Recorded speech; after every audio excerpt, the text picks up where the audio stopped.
ప్రభుత్వాన్ని డిమాండ్ చేస్తుంది. రెండవది, ఇది రైతు ఆశీర్వాద సభ అంటున్నారు. రైతు భరోసాకు సంబంధించి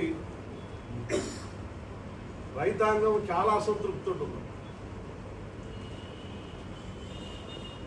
మీరు ఎన్ని మాటలు చెప్పినా రైతాంగంలో అసంతృప్తి ఉంది. ఈ అసంతృప్తి ఆగ్రహంగా మారేటువంటి ప్రమాదం ఉంది. ఆగ్రహంగా మారితే గత ప్రభుత్వానికి ఏ గతి పట్టిందో మీకు కూడా అదే గతి పట్టింది.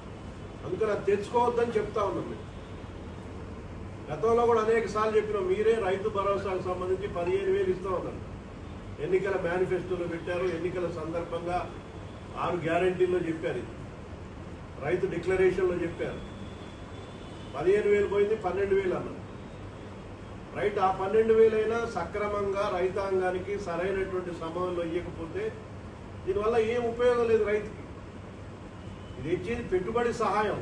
నువ్వు ఇచ్చేది రైతు పంట పండించడానికి ముందు పెట్టుబడి పెట్టే ముందు కొంత సహాయం ఇస్తున్నటువంటి పథకం ఇది. ఇవాళ ఈ ప్రభుత్వం వచ్చినాక ఒకసారి ఎగ్గొట్టారు, పూర్తిగా అయిపోయింది. పోయిన రబీలో 2 ఎకరాల వరకే ఇచ్చారు. ఎకరం వాళ్ళకి 2 ఎకరాల వాళ్ళకి ఇచ్చారు. అది కూడా ఆలస్యంగా ఇచ్చారు. సరే, ఆలస్యంగానే 2 ఎకరాల వాళ్ళకి ఇచ్చారు. మిగిలిన వాళ్ళకి అసలు ఇయ్యలేదు. ఇప్పుడు ఇక అది అయిపోయింది. ఇక మిగిలిన వాళ్ళకి ఇయ్యరు. ఇక ఇప్పుడు ఖరీఫ్ది రేపు ఇస్తామని చెప్తున్నారు.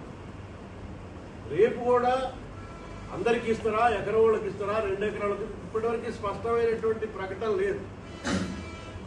మేము డిమాండ్ చేసేది గత రబీకి సంబంధించినటువంటి 2 ఎకరాల పైన ఉన్నటువంటి రైతులతో పాటు ఈ ఖరీఫ్ దీనికి కూడా అందరికీ ఒకేసారి రైతాంగానికి అందరికి కూడా ఈ రైతు భరోసాని ఇవ్వాలని చెప్పేసి డిమాండ్ చేస్తాం. మళ్ళీ ఎకరానికి ఇచ్చి 2 ఎకరాలకు ఇచ్చి మళ్ళీ ఎగ్గొడితే రైతుల్లో గతంలో ఎగ్గొట్టారు.